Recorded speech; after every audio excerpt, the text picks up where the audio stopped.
कमली girl Katrina Kaif तो आपको याद ही होगी। जी हाँ, अपने फेमस डांस कमली से सबका दिल जीत लेने वाली कैटरीना कैफ से पहले भी धूम 3 में कोई उनकी जगह लेने वाला था और ये एक्ट्रेस थी दीपिका पादुकोण।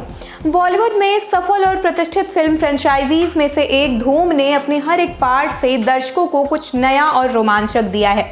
आपको बता दें कि धूम 3 के रिलीज के बाद ये फिल्म चर्चा का केंद्र बन गई थी, खासकर इसकी स्टार कास्ट को लेकर।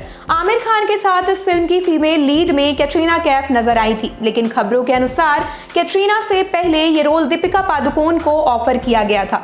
इस खबर ने उस समय बॉलीवुड के गलियारों में हलचल मचा दी थी। आइए जानते हैं कि आखिरकार दीपिका को ये रोल पहले क्यों ऑफर किया गया और बाद में कैटरीना कैफ को उनकी जगह पर कास्ट क्यों किया गया। 2010 के दशक की शुरुआत में दीपिका पादुकोण की बॉलीवुड में लोकप्रियता तेजी से बढ़ रही थी। ओम शांति ओम के जरिए फिल्म इंडस्ट्री में धमाकेदार एंट्री करने वाली दीपिका लव आजकल, कॉकटेल और ये जवानी है दीवानी जैसी फिल्मों से न सिर्फ खुद को एक बेहतरीन एक्ट्रेस के रूप में एस्टेब्लिश कर चुकी थी, बल्कि बॉक्स ऑफिस पर भी उनकी फिल्में अच्छी कमाई कर रही थी। इन फिल्मों में उनके प्रदर्शन को खूब एप्रिशिएट किया जाता था और बॉलीवुड में उनकी फैन फॉलोइंग भी तेजी से बढ़ रही थी।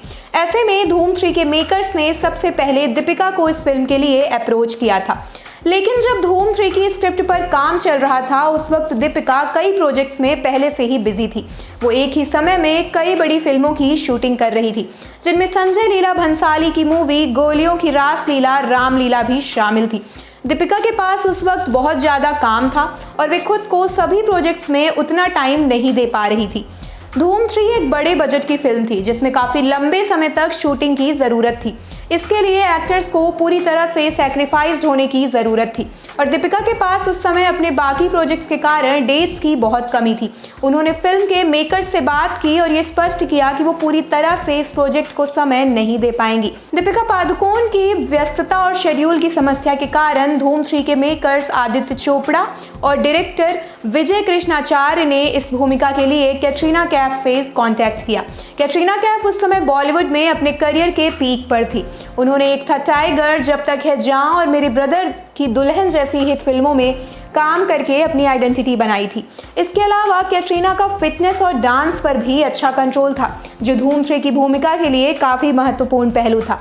फिल्म में कैटरीना के किरदार को एक शानदार डांसर और एक्शन स्टार के रूप में दिखाया गया था और कैटरीना ने अपने डांस और स्टंट्स के लिए काफ़ी मेहनत की थी, जो इस फिल्म के गानों में साफ झलकती है। फिल्म में उनके प्रदर्शन की खूब सराहना की गई और फिल्म ने बॉक्स ऑफिस पर धमाकेदार कमाई की थी।